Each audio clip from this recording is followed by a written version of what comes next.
Everyone, it's Sarah. You can't see her right now, but the puppy is laying right here in front of the camera. I'll tilt it down so you can see Amber. I sat down on the floor as a little bit of a different angle than I usually sit in my computer chair, but a la Pete Jess from Peace Love Books, I decided to sit on the floor and see.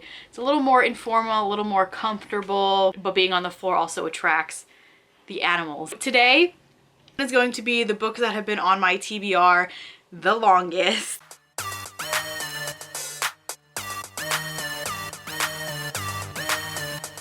Actually, I just took one off of this list because I actually started reading it. So it's going to be my 10 books that have been on my TBR the longest. I'm not counting. I am eliminating, like, I have all of Game of Thrones. I read the first book, but I have like the rest of this series and all the rest of Outlander because I am working my way through those books. It's just that I don't know. I have them all on my all on my Goodreads want to read list, and they've been on there for like since like 2013 or something like that. And I just keep, so we're not counting those because, well, Game of Thrones I'm probably actually not going to end up reading. I'm probably just going to end up taking that off my list. I did read the first book, but I have no current ambition to continue reading the rest of the book series. Outlander, however, I do read one of those books a year before the new season airs, so that one is going to get read eventually. So I didn't count those books because they made up the bulk of my top 10, or my bottom 10, I guess. So other than that, we're going to start from like the newest, oldest to the one that's been on my TBR the longest, if that makes sense. The bulk of these are from 2017 because that is when I got into Bookstagram and watching BookTube. So I ended up discovering a whole bunch of new books, adding them all to my TBR, doing book hauls, things like that. So that's where a lot of these come from. Okay. Can you either lay down or go over there? I don't know. I don't know what's gonna happen, but I'm gonna keep going until I'm just interrupted again. So number 10 on my list is, oh, she's coming back. Hi. Hi. Can you lay down? Can you lay down? Oh, you're gonna try to go in my lap. Okay. I don't know if this was a good idea doing this on the floor. If you didn't notice, she's still a baby. She's only, she's just about 9 months old, I think. So she's big, lovable baby. Yes, I know. Yes. Mommy needs to do her video. Okay, I gotta go lay down, and hopefully she stays up there for the duration of this. So the first book on my list is Red Queen by Victoria Aveyard. This is the first book of the, I think it's the Red Queen series. This is an old series. I feel like everyone's already read and the hype is over and done with it already. I do have the first 2 books. I've heard mixed reviews about this, so I've been really hesitant to actually pick it up and start reading it. And I really don't know where I'm gonna fall in that spectrum because normally I do read a lot of YA fantasy, but like as of late, I've been more into reading like contemporaries and stuff. So especially more adult contemporaries. So I don't know how long it's gonna actually take me to get to this. It always makes it through my unhauls. So we'll see. I'm probably gonna do another unhaul very soon. But so far it's been hanging on. So maybe one day I will eventually get to it. I'm sure most of you all know what this is about already. I know there was there's like, I'm not even gonna try to explain because y'all know how terrible I am with explaining what books are about unless I have a very good idea, but it just comes out as word vomit. So this one, it was from I think early 2018 that I added this to my list. The next book was a lot of people were doing like the Bookstagram tours and stuff like that for the release of it, and that is Gunson Your Girl by Lindsay Ellie. This one I was actually really excited about reading when it came out. It was one of those, I love like westerns. This is like a dystopian western. It's like set in the future, but like America has totally fallen back in time with like the way of lawlessness and stuff like that. And this sounded like really good. And I was so excited to read it and never got to it. And again, it makes it through my unhauls. All these books make it through my unhauls. So apparently I still have some interest in reading them at some point. So I still do want to read this. It's one of those books that I will pull out of my TBR jar and be like, oh, finally I get to read it. I feel like it's not a book that I'm gonna be like, yeah, I feel like I want to read that right now. So I don't know. I still do have interest in it though. The next book is another start to a series that a lot of people, I think it's growing, I think in, not really. I don't see a lot of people talking about it, but it still sounds really good. And that is A Curious Beginning by Deanna Raybourn. This is the first book of the Veronica Speedwell mystery series. It's set in like Victorian London and it sounds really good. I do have the first 3 books, I believe, of this series, and I originally got it because I loved the covers. I think I was just checking out Amazon or something and these covers just like spoke to me. So I've been hoarding them and I do still have interest in reading them. Every year I say I'm going to finally start this series. I'm going to finally start this series and I never do. This is another one I added in late 2017. The next book was another like late 2017 ad, and that is Year One by Nora Roberts. This is the first book of Chronicles of the One, I guess is what it's called. The second book, the title apparently was one that had some big controversy between that one and Children of, it was called like Of Blood and Bone, and then there was the Children of Blood and Bone, and there was a big online book community like scandal with the title and whatever. I still haven't read the first book yet. It's like, I guess it's like a kind of a post-apocalyptic sort of thing, with like a sickness that came and wiped out.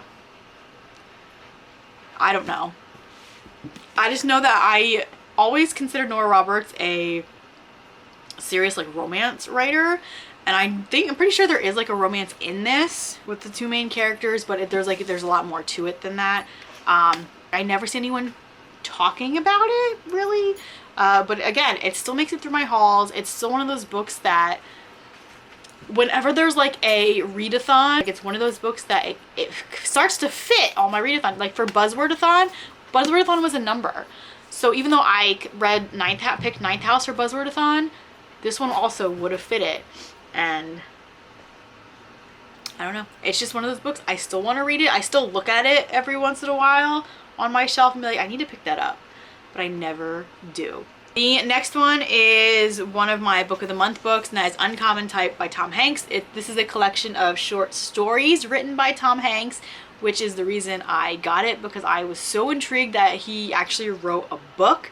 This was from November 2017 book of the month that I picked, and I am really slow with reading book of the months. When I first started book of the month in the beginning of 2017, I was flying through them. Like I would actually read them in the month that I got them, and then I started to fall behind because I got overzealous and would pick 2 or 3 books in a month instead of just one. And then I got behind, and then I got really behind. Then I started unhauling them because I wasn't reading them and no longer had interest in reading them.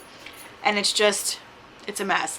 And for a while I quit book. I kept skipping months, and then I finally was like, and then they introduced their YA book of the month box, and so I switched to the YA box, and I think I only got so far 2. I did get 2 for the month of December, but I only got 1 before that. I kept skipping months because I'm being a little bit more picky about my book of the month books, but this is one I still am interested in reading. Next one is one that I got from my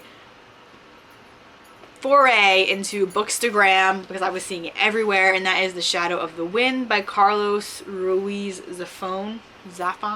Not sure how you say it.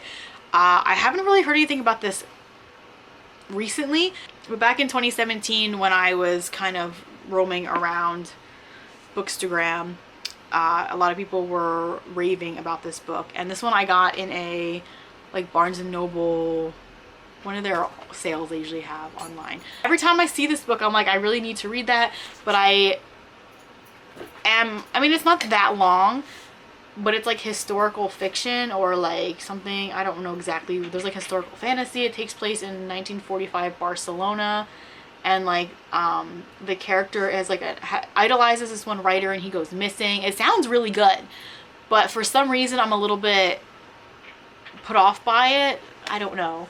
I feel like it's going to be a little bit heavy for me to read and like be able to focus on.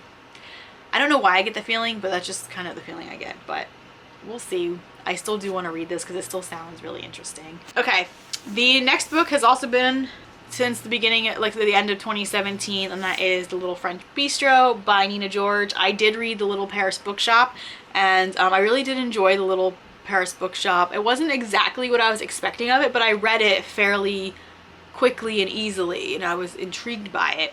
And I really liked the books set in France and Paris, and this one just sounds really cute.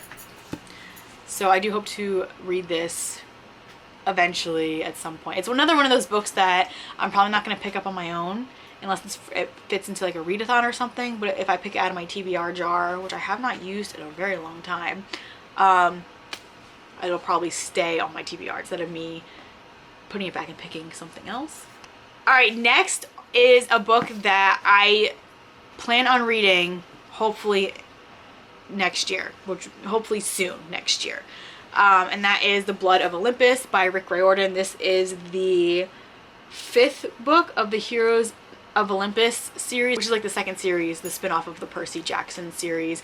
These books, it's so weird with me. I love Rick Riordan and his like Greek mythology retellings. For whatever reason, I would read the first book and then stopped. Flew through the 2nd book and then stopped, and then flew through the 3rd and 4th book and then stopped. I don't know why I can't just read these all the way through, because they're easy. I mean, they're chunky. They're a little bit long. I mean, they're not really that bad. I think just because the text is bigger and the pages are thicker that it makes the book look chunky because it's middle grade. But they're not even, yeah, it's 500 pages, which is like, meh. But I don't know why I just haven't finished this series yet. But it's on my list of books that I want to read in 2020. It's like high on my list, so I'm gonna get to this one. Next, within that same family, is The Trials of Apollo by Rick Riordan, which is again the this is The Hidden Oracle, which is the 1st book of the Trials of Apollo series. So I have the first 2 of these. I think the 4th one just came out. And I do want to read this series as well. Anything with the Greek mythology side of it, I am here for. I love it. And finally, book 10, which is the oldest book of my TBR, and that is Neverwhere by Neil Gaiman. This has been on my book since 2016, probably late 2016. I added this after I read the Graveyard book. So I absolutely loved the Graveyard book by Neil Gaiman, so I was looking at more books of his to read. I read Coraline and I was like, about it. I read The Ocean at the End of the Lane and I really wasn't a fan of that book. I did originally have American Gods, but then I decided that I really wasn't all that interested in reading American Gods after the TV show. I still have some interest in reading Neverwhere. So this one has made it through all of the unhauls, is still sitting on my shelves.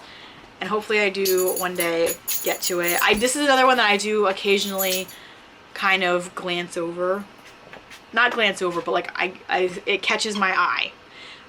This would have fit into a Buzzwordathon. I think it was the previous Buzzwordathon before this last one. And it would have fit into Spookathon, I believe. So, I mean, it's another one of those books that kind of fits into a lot of readathon prompts and challenges, but it hasn't been one yet I've been able to pick up on my own. So those are the top 10 books that have been on my TBR the longest. Let me know if I should read any of these, bump these up on my TBR ASAP and read them as soon as possible, or if I should just cut my losses and get rid of them and just make room on my shelf, because I do have a not a large haul coming, but a pretty significant haul coming very soon. So that's it for this video, and I will see you guys next time. Happy reading.